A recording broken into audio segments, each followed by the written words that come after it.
read this story one time. It was about I think you had said it happened in 2016. You had like moved to Florida and like you just like decided that you was gonna take a shot and you showed up at the WPC and you was like, hey, what's going on? Like, Hmm. what can we do? And it led to you actually receiving a trial. Yeah, yeah. Just sort of walk me through that. And did you think that by you, showing up there, that it would lead to, you getting an opportunity, or was it just the mindset of like, you know what, I'm just about to throw something at the wall, and if it works, it works, and if it doesn't, it doesn't.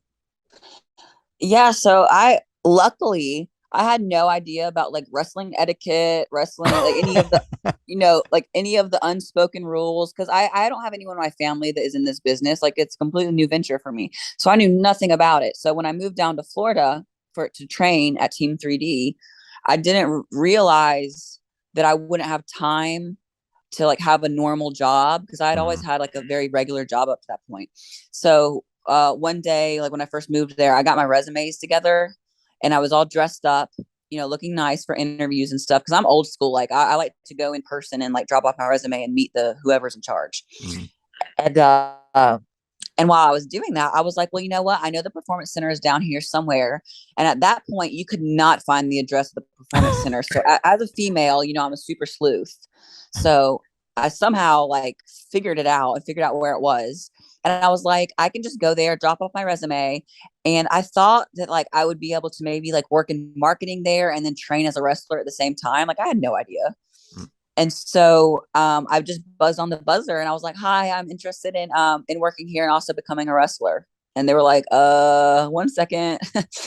And then they buzzed me in and I just talked to the manager of the building and yeah, it led to me getting a tryout. But they did explain to me, they were like, well, you can't work as have a regular job and be a wrestler. They were like, that's not how it works. So That's I it. didn't know any better.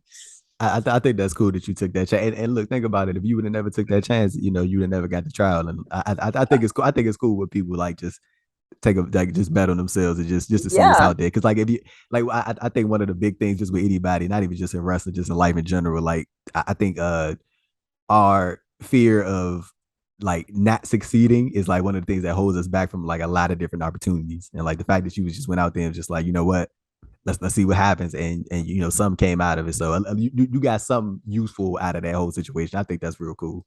Definitely. And like that's what I'm saying. I'm so glad that I was naive to the unspoken wrestling rules because and let me tell you, if I would have gone to because I hadn't gone to the wrestling school yet, because I literally had just moved there. Mm. And the wrestling school started the next week. If I would have gone to the wrestling school and like heard, all these unspoken rules and stuff that week, I would have never done Mm. that. And so like that's why I'm actually very happy that I didn't know any of these little unspoken rules and stuff. So I just went for it.